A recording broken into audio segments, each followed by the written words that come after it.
This is Scott Richmond. And Arnie Sherman. You're listening to What Do You Know on Newstalk KGVO, AM 1290 and 98.3 FM. Arnie, good morning to you. Scott, how you doing? I'm doing great. You know, in the history of our show, this is going to be the third show where we're going to be talking about the world of professional wrestling. You know, we had, and the other two shows are courtesy of our good friend Chad Dundas, who had written Champions of the World, and then his graphic novel about The Undertaker. Yeah. And those were great shows. By the way, that's excluding any comments we've had or shows we've talked about the Trump presidency, which in and of itself is professional. It's WrestleMania. Every day. Every day, WrestleMania. With a battle royal. Yeah. Boot. I know. It's beyond comment at this point. Right. Beneath comment. But today we're going to have on the show from where? New York? Yep. Calling in from New York will be Evan Ginzburg. Evan Ginzburg was the producer of a documentary film called 350 Days about the world of professional wrestling in the 1980s. Sex, drugs, rock and roll, low pay, and the 350 days refers to how many days guys went on the road back in that era. I mean, that's incredible. Almost every night wrestling. 6 nights, 7 nights a week wrestling. You know, even if it's staged, even if you're still getting slammed on the ground, you still have guys jumping on top of you. Yeah. And some of those guys are making $30 a day. That's it. And they're driving through the night. I haven't seen the full documentary, but I've seen the trailer and some other clips, and they talk about, becoming alcoholics, talk about cocaine parties. One of the wrestlers in the documentary said, the thing that he regrets the most, being unfaithful to his wife pretty much from the first day he went on the tour. Oh, yeah. But there were some good guys back in those days. So in the 80s, we had guys like George the Animal Steel. We had Greg Valentine, Ox Baker, and they're all in this documentary. Ted DiBiase, and my favorite wrestler of that period, Bret the Hitman Hart. Yeah, who was in Missoula a couple of years ago. I know. Did you have a favorite wrestler back in those days? I did. Ox Baker. Ox Baker? You like the Ox? Loved Ox Baker. He's still alive. He doesn't look so great. No, he's now passed. Oh, he has passed? No, he's passed. There's a few guys that are in the documentary that have since moved on to the ring in the sky. Jimmy Snuka. Yeah, Jimmy Snuka. I remember Jimmy Ox Snuka. Baker. What a cast of characters. Well, you know what, Arnie? Why it is just so topical right now, prescient is the word. Yes. Is because, WrestleMania is happening right around now, right? It's WrestleMania time, which we know is one of the biggest pay-per-view, extravaganzas. Then also, a couple of weeks ago, John Oliver on his HBO show took on the WWE and Vince McMahon, really stating a really strong case for how could it be that wrestlers are independent contractors, have really no health benefits. They have no benefits because they're independent contractors, which dates back to when they wrestled for these different fiefdoms. The different they were syndicate wrestlers, right? But they only wrestle for WWE, so why aren't they treated as such, as full-time employees with all the benefits, health benefits, etc.? Collective bargaining agreement, all of those sorts of things. All of that, but then also, which ties into Evan's film, the untimely and early deaths of a lot of these wrestlers who die between the ages of like 30s and late 50s or early 60s. Roddy Piper died when he was 61. Right. Which the film talks about. So it really is timely. So you've seen the whole film? I did. So it's interesting that some of the other names from that era are not included. I mean, Hulk Hogan's not in it, right? Right. Randy Savage isn't in it. Ric Flair, Andre the Giant, they were all big names of that period. We'll have to ask why some of them were excluded. I think, if I could, let's ask Evan. We should ask that, but I think he probably had access to these guys through a variety of different channels. We'll find out where his access came from. And I think the guys that you're talking about, Well, Andre's dead and has been for many years. And there was a great documentary that Bill Simmons produced, Bill Simmons of the Bill Simmons podcast and his HBO work on Andre the Giant, which was great last spring. And I just don't think a lot of these guys were made available to Evan, but let's ask. Sure. Let's find out what kind of helped him populate this documentary work with these particular people. I want to know. Yeah, I do too. I was kind of like, I knew a lot of the stories already. I think any wrestling fans are well informed, and I knew a lot of these stories. And the interesting tie-in also is that the film, Evan was on the production team for the movie The Wrestler, Darren Aronofsky's movie. Really? Yes, which was done several years ago, starring Mickey Rourke, which was probably the greatest kind of, fictionalized film dealing with professional wrestling. It was he looked the part, didn't he? He looked the part. I think the grittiness of the stories and the settings and the high school gyms, all of that was so spot on. And the fact is that film took place in New Jersey, which is where I grew up, which is where I saw wrestling. So it hit home. The other thing about that film that I think is so important is that Aronofsky, really, this helped bring Mickey Rourke back, right? Yeah. It was a savior film for him. It was not dissimilar to what Pulp Fiction did for John Travolta. Sure. Or what Boogie Nights did for Burt Reynolds. Right. So I think there's a lot we can talk to Evan Ginzburg about. He's I think he's the executive producer of the film. And when we come back from our break, we'll have Evan calling in from back east. I believe he's in New York, and I think it'll be a good, spirited conversation. So back after this. All right, Arnie, we are back with the associate producer of 350 Days, Evan Ginzburg. Evan, welcome to the show. Thanks so much, guys. Appreciate it. So what's the genesis of 350 Days? How did it come about? Darren Antola, the executive producer, he was an old school 1980s wrestling fan, and he was weaned on Magnificent Morocco and Greg Valentine and Hulk Hogan, that whole era where it exploded. And he eventually became a boxing cut man and later a wrestling promoter, and he just got this idea. He's on the road with his wife one day, and he's driving endlessly, and he's like, this must have been what it was like back in those days, driving from town to town to town. And these guys did it 350 days a year. That's where we got the title. And guys like Ric Flair, the world champion, 350 days a year. And what that toll is on your family, your relationship with your kids, just an insane sex, drugs, rock and roll lifestyle. And it's basically the genesis of this movie. So what was it about the 1980s that really led to the explosion of pro wrestling once again? I mean, it had always been around. It was on TV from the very beginning of TV. But something... Well, it's two words. Yeah. Cable TV. Yeah. Yeah.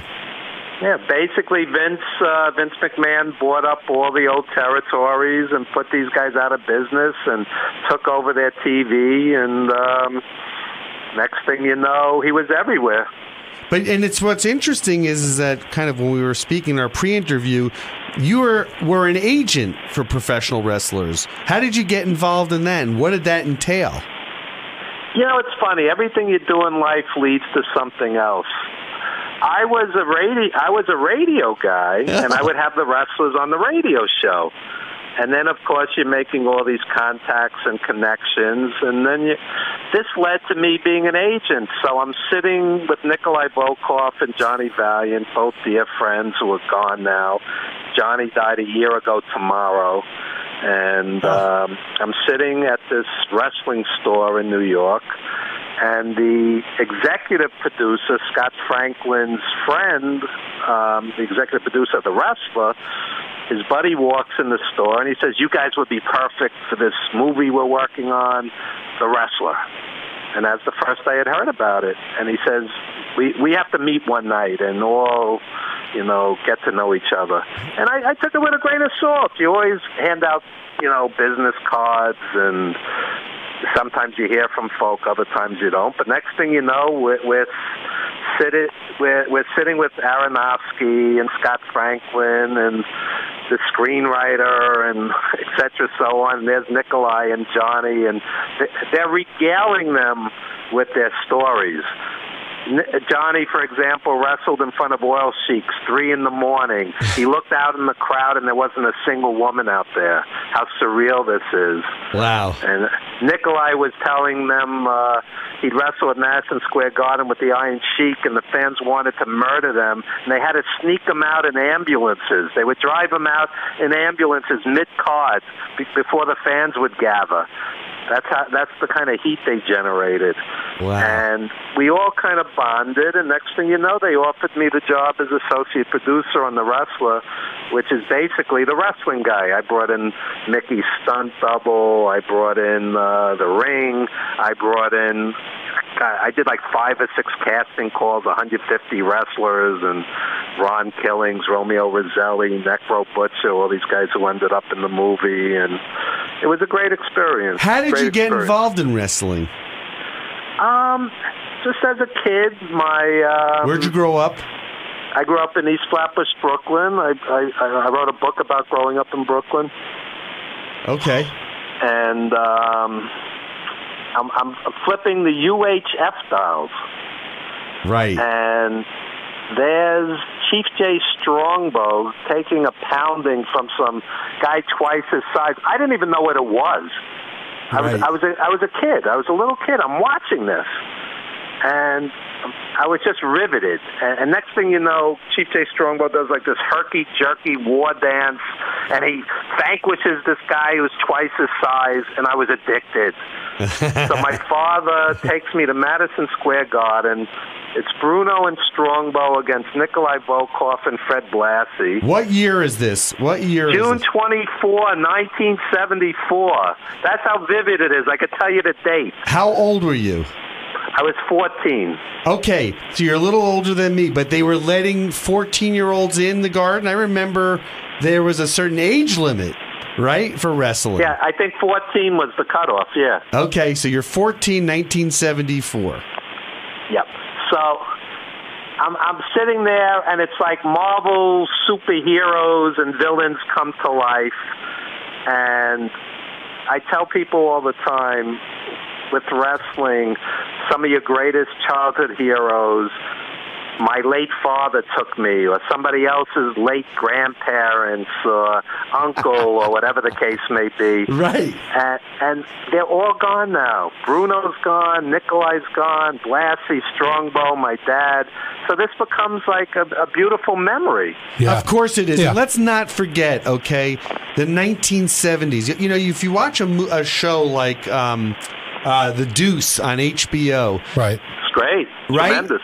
Perfectly captures the time and space of New York City, West Side, that whole milieu, right, of the Garden and all the crappy restaurants and bars and the seedy atmosphere. And that was wrestling in the 70s, and that's where it started to pick up a head of steam. But then the 80s, to Evan's point, was the explosion with cable and Vince McMahon taking on all the territories. So 2008, The Rustler is made.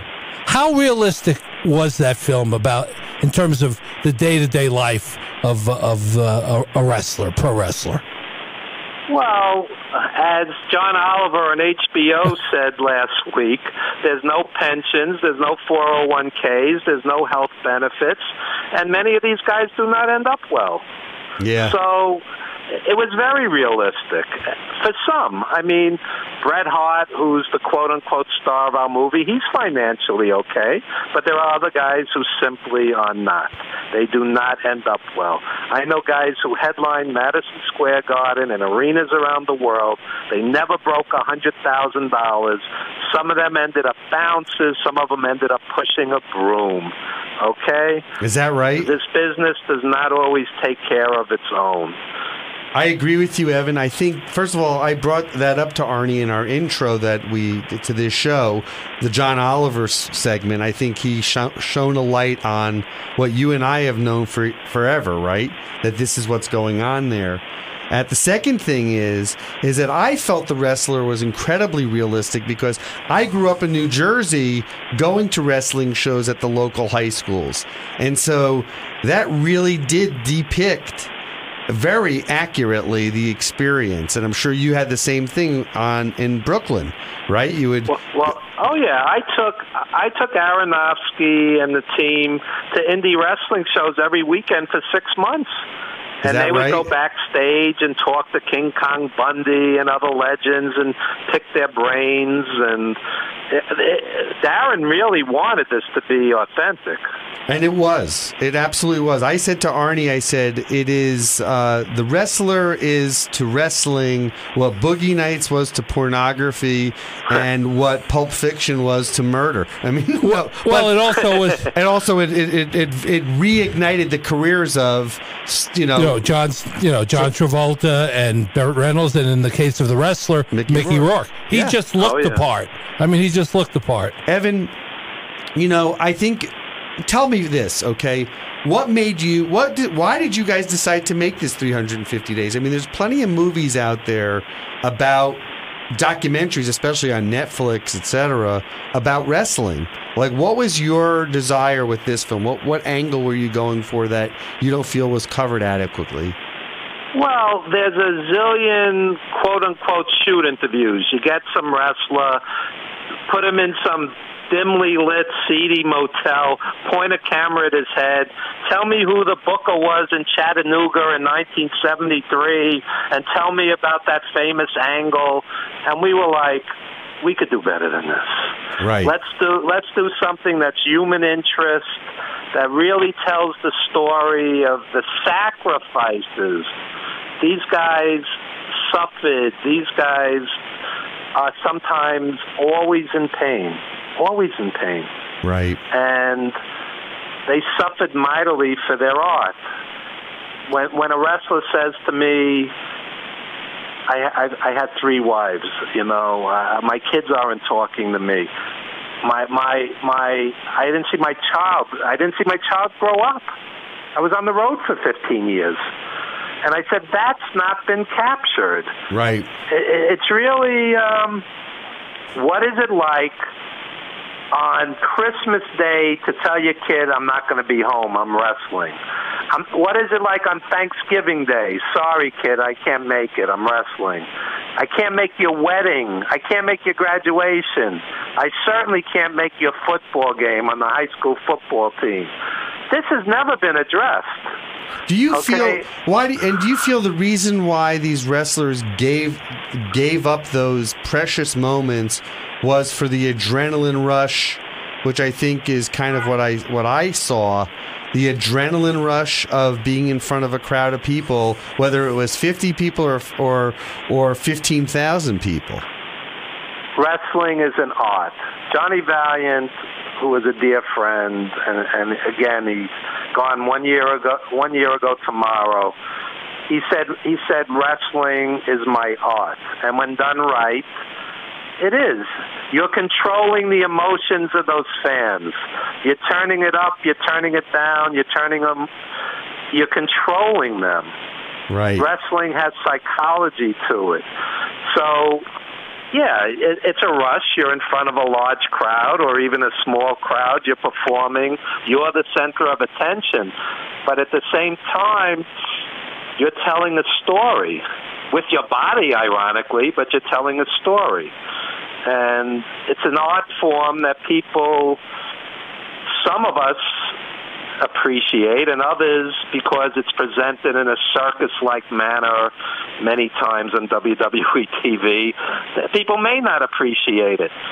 But when you see something like Okada against Kenny Omega for New Japan, or back in the day, Ricky Steamboat and Ric Flair, that's art.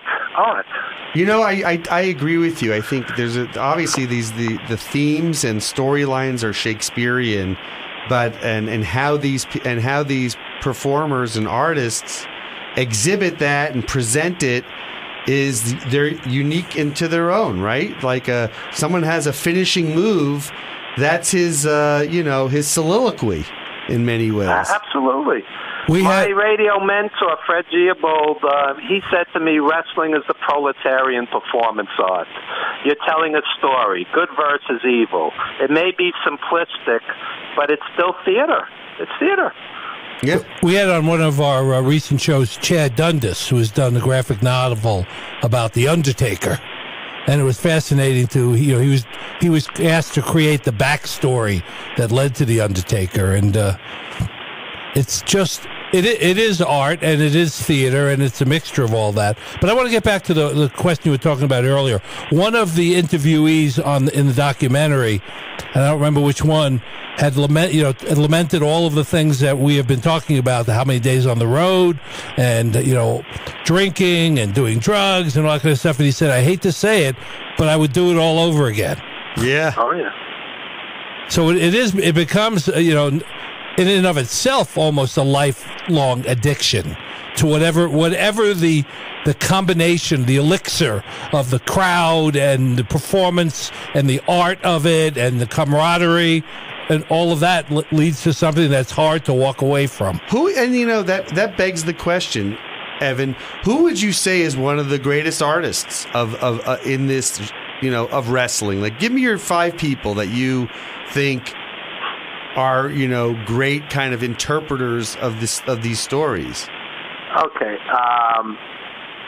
Obviously, with wrestling, it becomes personal. I would say the Mount Rushmore for me would be Bruno Sammartino, Terry Funk, Ric Flair. I love Morocco. Don Morocco as a heel was a great tremendous. heel. And I love superstar Billy Graham. As a kid, this guy, yes, he could read the phone book. You'd sit there riveted. He had like a jive. He had like the Muhammad Ali jive talk. Mm-hmm. But he had it was the look. It was the whole thing. You remember that? And with the Grand Wizard. Let me tell you something interesting. The lineage people don't realize. Billy Graham was a Muhammad Ali fan. Muhammad Ali, when he was Cassius Clay, walked into a radio station, and who was there? Gorgeous George. And Gorgeous George actually said to Cassius Clay, "You got to turn it up a notch, sell tickets, hype it more." He's right. So Ali was influenced by Gorgeous George, and Billy Graham was influenced by Ali, and then Hogan took Billy Graham's stick. You're 100% right. Evan, And in between was Jesse Ventura, who also took Billy Graham's stick. And what's interesting about what's happening now, you have guys like John Cena and Dwayne Johnson, The Rock, moving over and becoming mega, movie stars. Yes. Yeah. Well, Evan, I don't mind telling you, I was at the Superstar Billy Graham, Dusty Rhodes cowbell match at Madison Square. I was at the Garden. I knew it. And also, because I know you were at this match, I was at the steel cage when Jimmy Snuka fought Don Morocco. Yeah, so was I. 1982? Yeah, it was 82 or 83. I remember. Yeah. But he dove off the top of the cage. It was one of the greatest. It was great. I still remember it. The flash cubes went off. They had flash cubes back then.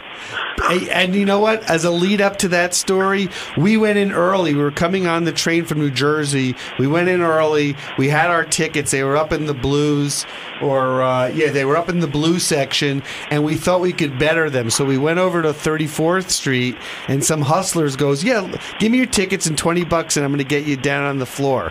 We're like, "Really?" Yeah. We gave him our tickets. He ran away with our tickets and $20. We were kids. And then we got in, though. We got in. Wow. We appealed. Yeah, that was unbelievable. That was one of the greatest moments in the history of the business. That was a great moment, wasn't it? Yeah, and Jimmy's in the movie. I know, and that was before he got charged with murder. And I mean, like, tell us a story about Snuka, okay? What's his rise to fame for our audience, and what happened to him? Like, where did it go sideways? Snuka was a diver in the Fiji Islands, and he became a wrestler. And like many wrestlers, he had his addictions and demons. But I knew Jimmy as a much older guy and the sweetest guy in the world. Really? So when did all this other stuff happen with him? When did that was early 80s. He had legal issues. Early 80s. But what happened with the didn't he get charged with murder? But it was never proven in the court of law, though. It was involuntary manslaughter. But this is a perfect example of how the fan and the performer are sort of merged together.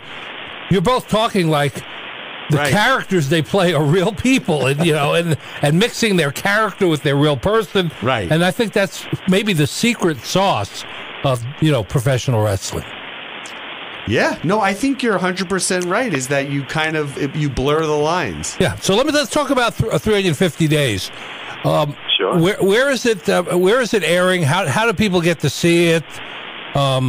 What's the development of it from the time it became a documentary and was finally produced to where it is now? Okay, last year, July 12th, Fathom Events, we put it as a one-nighter, a special event in almost 400 theaters nationwide, and got really great reviews. And from there, we went to Gravitas Ventures, an excellent distributor. So now it's available on iTunes, video on demand, Blu-ray, DVD, all the major retailers, Amazon, Best Buy, Walmart, all the major retailers. And, you can watch it tonight on iTunes. It's easy enough. And are you trying to get it on Netflix and some of the streaming services too? Yeah, down the road, we hope. Sure. It's a different absolutely. window of exhibition. Jake Roberts' movie did very well on cable, and so did Andre the Giant, and we're sure down the road. Yeah. That's fantastic. Evan, do you feel like, we're the days of wrestling, like you talked about your Mount Rushmore, they're very rooted in the 70s and the 80s, early 80s for that matter, which is where that's my frame of reference too. Do you feel like maybe it jumped the shark at some point where it just got so outrageous that it almost it lost kind of that Shakespearean element, and then became almost like a cartoon? Yeah, I think WWE on any given 3-hour Raw, you have 20, 25 minutes of good wrestling, and the rest is nonsense and padding and bad comedy and stilted promos, and it's not my cup of tea. I'd rather watch New Japan or Ring of Honor. But I think you're in a day and age where it's a new golden age of pro wrestling, where you could sit at your computer and stream endless quality wrestling from all over the world. Just this week alone in New York, there's 33 different shows that people could go to. Wow. WrestleMania week. That's crazy. I'm on the road this week with Greg Valentine and Coco Beware. We're doing a half dozen shows in like 3 days. What, when you say shows, what do you mean? Like they're wrestling, or you're doing like autograph signings? Independent wrestling shows and autograph signings. So so this is the Super Bowl of professional wrestling this week. Oh yeah, WrestleMania week. Yeah, there's literally 33 shows going on this week in New York. Which is amazing. And so you're involved in a lot of them, it sounds like. Oh, yeah. So how many people are going to show up? They're sold out, right? So how many people will be there for WrestleMania? At MetLife, right? Right, MetLife Stadium. I would say 50, 60,000, whatever it holds, whatever the capacity. And are new generations, are younger fans, being developed for this? Yeah. Yeah, it's geared towards kids. when I watch this stuff, I don't think anybody over the age of 8 could take it seriously. Right. But you know what, though? I think there was something, what was attractive about it when we were kids in the 70s and 80s was it wasn't too slick. It was like really like, it was fun to watch someone break character. It was fun to watch someone fall, like laugh after the promo. And you were looking, like you knew you wanted to be in on the joke. Whereas it became, and you know what show did that really well was Tuesday Night Titans. Right? Where that's when Vince and Alfred Hayes and that, it was great because you just felt like they were in on it. They weren't taking it too seriously. I think it's great that some of the wrestlers have humor. Like I grew up on Lou Albano and the Valiant Brothers and Morocco and Piper. These guys were funny.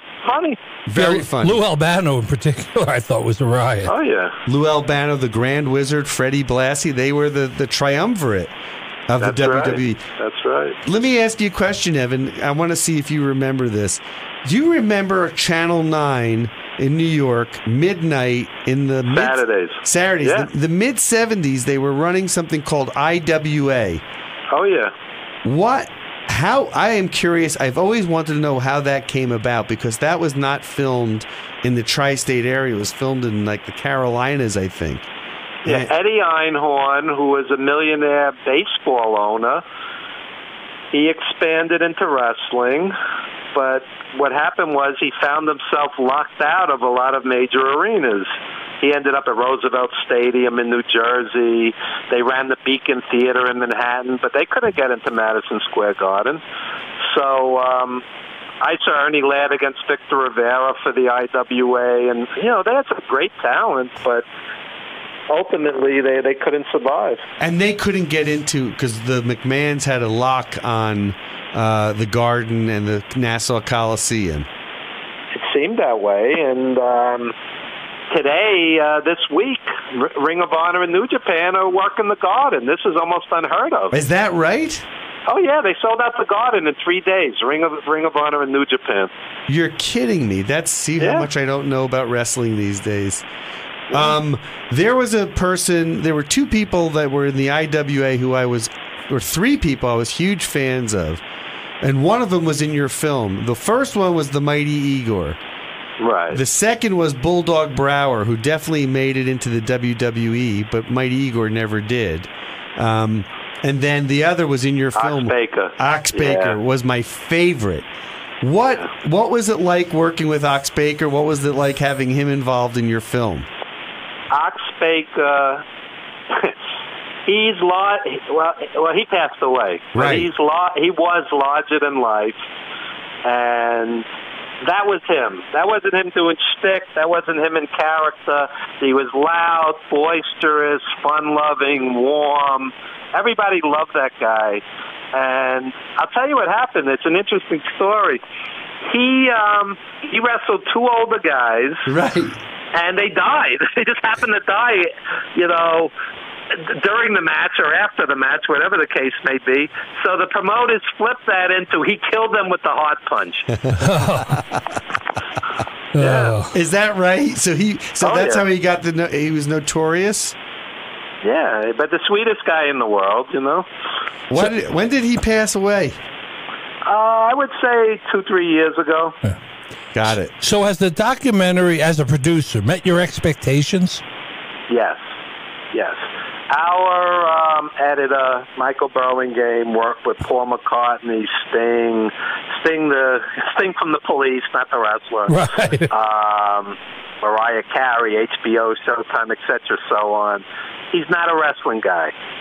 We knew he was the right guy. He's a tremendous, polished, experienced editor, and we said, let's do a human interest story. And he didn't know the main event guys from the mid-card guys, from the prelim guys. He pulled out the heartfelt, raw, content, and he told the story, the good, the bad, and the ugly of what it's like to wrestle 350 days a year and just be away from your family and be in pain and sex, drugs, rock and roll, and everything else. He told the story, and when the smoke cleared, we're proud of it. No, and you have a lot to be proud of. Let me just do a quick ID. Our guest is Evan Ginzburg. He is the associate producer of 350 Days, also a producer on the film, the Darren Aronofsky film, The Rustler. Still very involved in wrestling. This is his livelihood. This is his passion. We're talking about his film, which could be found on iTunes and other streaming services, as well as on DVD and Blu-ray. Evan, Yes. in thinking about your career, building it off of wrestling, right? Like the thing that your father turned when you saw that Chief Jay Strongbow. Would you ever in a million years have imagined that this is what would be your vocation? This would be your lifelong work? No, it's surreal. Greg Valentine's going to be sleeping on my couch tomorrow, and one time he walks out of my apartment and a car screeches on a dime. Guy rolls down the window and goes, "You're Greg Valentine." And Greg goes, "Yes, I am." It's surreal. It's absolutely. These are my childhood heroes, and they're your friends now. And how old is Greg now? 69. Wow. And his father was Johnny Valentine. I remember Johnny Valentine. He was a good wrestler too. Was great. And where did Greg grow up? In Seattle? He grew up in Seattle, and he's been wrestling for 50 years. Amazing. Since he was started as a teenager. And is he okay? Right? Like so he's staying with you when he comes here. Is he? Does he still wrestle? What does he do to make a living, or does he have savings? Like, without going into too much of his personal business. No, Greg's in good shape. Greg's a smart businessman. He's doing the autograph circuit, and he wrestles on indies, and he keeps busy. He wrestles at 69 years old. Yeah. Hey, Jimmy Valiant's wrestling at 75. These guys don't quit; they die. And do they still exercise, work out, and stretch? I mean, what are they doing? I think for Greg, the match is the exercise, Yeah. Instead of having a personal trainer, he goes in and wrestles. Yeah, he puts 15 minutes in the ring. That's a workout. Yeah. Evan, so Greg Valentine, who else is involved in helping promote the film besides the Hammer? Lanny Paffo's been doing interviews. The very underrated Davey O'Hannon, who was the Texas Brass Knucks champ. Bret Hart's done a little for us. He's a very busy guy. Et cetera, so on. No, it's I like these guys that keep on giving back. I was also struck in the film by Georgie Animal Steel. He was obviously incredibly articulate. We always knew that he was wasn't he like a teacher, and that's why he only wrestled in the summer? He was a high school coach. And he would come into Madison Square Garden every summer during his summer break. But then he would do TV. What was his schedule like during the year? Was he was dark from September through June, and then he came pretty much July and August? During the explosion in the mid-'80s, I think he was full-time because there was big money back then. Is that right? And he passed. May he rest in peace. Was he okay too? Like, did he end up, with money, and was he comfortable? Well, I don't know everybody's finances, but he had a nice house, and he seemed fine. I mean, good. He wasn't. Some of these guys don't end up well. He's fine. Yep. Somebody like Kamala, who lost both his legs to diabetes and has, medical expenses. There are guys like him who are really struggling. But back in the day, outside of the well-known superstar names, what would a journeyman wrestler be earning? A journeyman? Yeah, a Johnny Rods or a Jose Rivera? Who are we talking about? Yeah, somebody like that. I would say if they were full-time WWF, maybe 30 grand, 40 grand. That's what I figured. Yeah. Yeah, they were not making big money, but they were notorious. Yeah, they were full-time. They were full-time wrestlers. They're making a couple $100 a night, but you have road expenses. You're sending money back to your family. like I said, I knew main event guys that never broke $100,000. They're making 80, 90 grand. That's crazy. And the promoter would make so much off of them. And granted, their TV time and their promotional power would propel them. But back in the day, there weren't people writing storylines or scripts like they do now, were there? Well, there's always a booker. It was more wrestling and less, silliness. Wow. What's next for you? What's your next project? We have another wrestling related documentary coming up, but I'm not free to really divulge it yet. Sure. But along the lines of 350 Days, old school legends. If you like this, you'll love the next one. Well, you always want to look behind the curtain and hear the stories and know what their lives were like. Let me ask you this: among the current young crop of wrestlers, is there anybody that really kind of stands out to you that you know is going to be the sort of the next The Rock or the next John Cena? I think Ricochet is great in WWE. Mm-hmm. I've always been a huge fan of Roderick Strong. I don't think he's going to make it like The Rock did, but he's tremendous, old school grappler. WWE has an incredible talent base. They just tend to squander it. Right. I mean, where do they find these guys, or do most of these young guys find them? They find them on the indies, or Ring of Honor. Ring of Honor is almost a feeding system for them. Right. Do they have scouts that are out looking around? Oh yeah. This is big money. Are these new crop of wrestlers, this new generation of wrestlers, are they starting to get better benefits, more, work more reasonable hours, or is it still the same grind? They're probably full-time WWE. They're probably doing closer to 250 instead of 350. So it is easier. The pay is obviously better, but they're not. You can't compare them to NBA or NFL or Major League Baseball. There's still guys on TV making what a New York school teacher might make or less, and these are primetime, stars. I mean, there's still progress that needs to be made.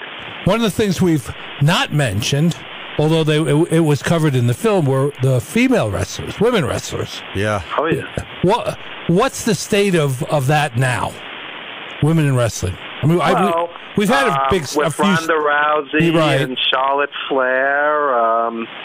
Becky Lynch is very popular. It's hot now. I mean, it's really the first time that they ever headlined the WrestleMania. Really? Is that right? Yeah. Yeah, so it's the biggest it's ever been. Do you feel like, because I know this is a very interesting that Chad Dundas and Arnie and I talked about a couple of months ago.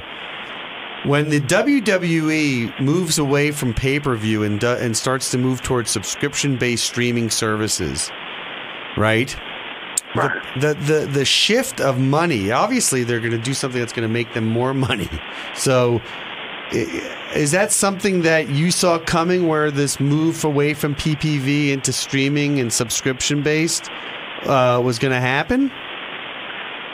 WWE basically wants to be 24/7 in their fans' lives. That's why they have these silly reality shows, and Vince is almost embarrassed by wrestling. It's sports entertainment. He doesn't even like the word wrestler or wrestling fans. It's the WWE universe. It's like wrestling's almost like a curse. So, yeah, I kind of saw it coming that he wanted 24/7 WWE. Like a brand, just like Coca-Cola. It's a brand. I understand. I turn on wrestling to watch wrestling. No, I get it. Have you spoken to Vince McMahon? Does he is he somebody that you have ever worked with, or do you know him? Not whatsoever. Mickey Rourke did a WrestleMania bit with McMahon, but I wasn't part of that. So when we did the Rustler, but I have very mixed emotions about Vince.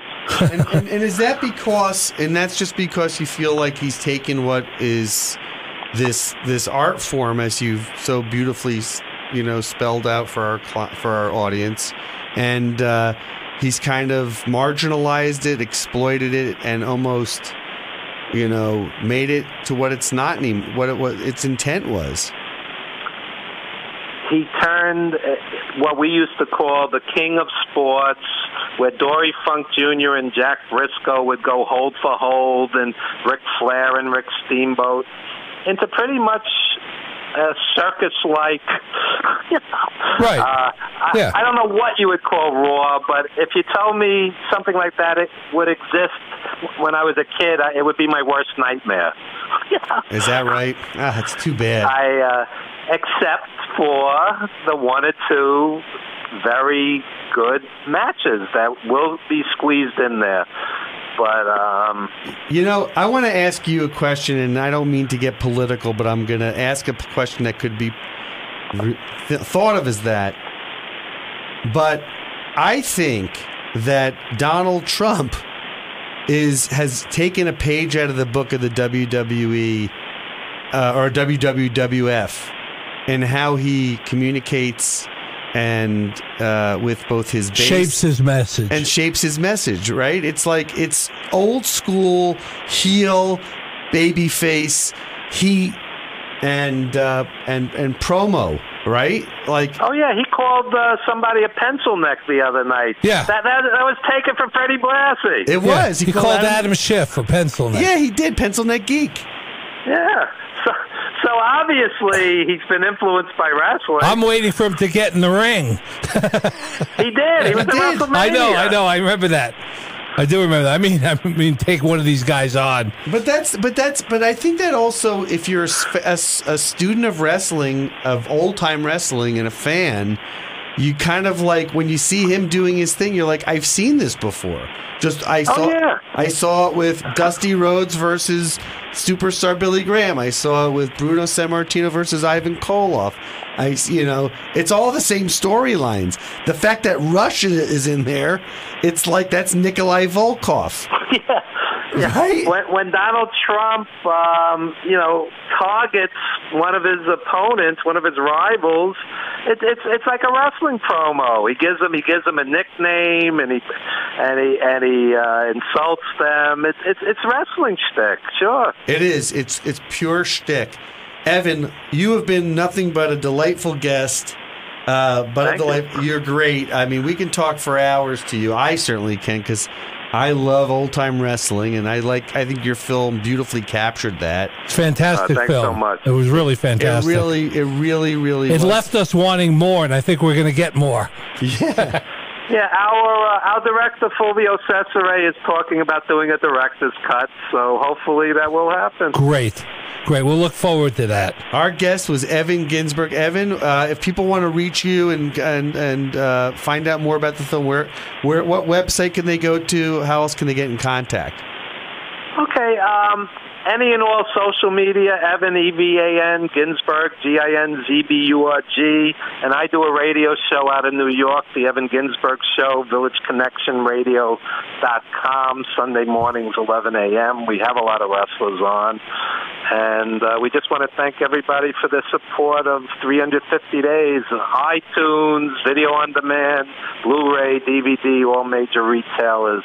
And I want to thank you guys for so much time. Really appreciate it. Hey, we love talking to you. It's really been our privilege to have you on the show. Thank you so much. You take care. All right, take care, Evan. You too. Bye-bye.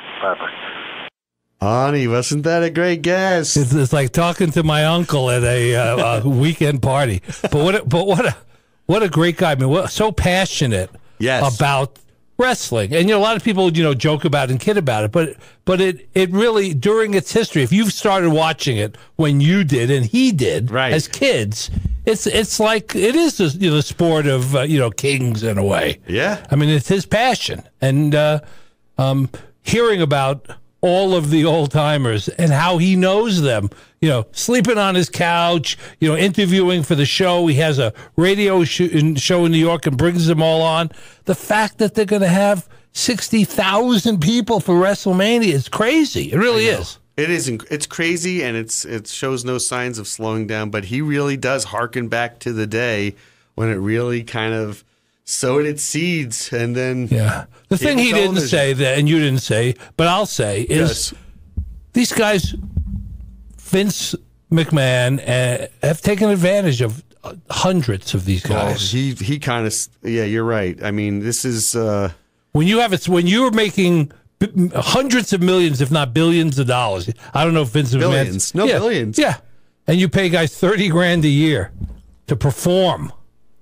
You know, and there are guys who make a lot of money, but they're few and far between. Few and far between. Most of them have, as was pointed out, no health insurance, no benefits, no 401k. You know, and as you saw in the 350 days, they have tough lives as they get older. You're right. Most of them.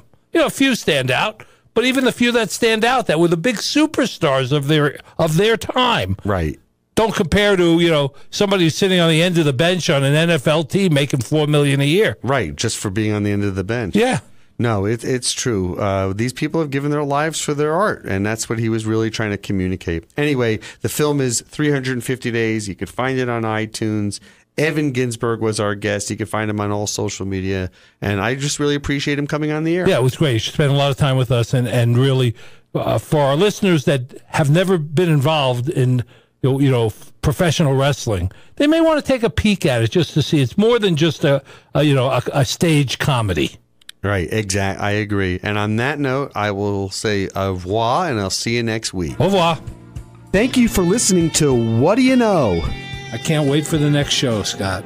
I'm excited too, Arnie. If you'd like to suggest a guest, send me an email at scottrichmond@townsquaremedia.com. We'll see you next week. And thanks for listening to Newstalk KGVO,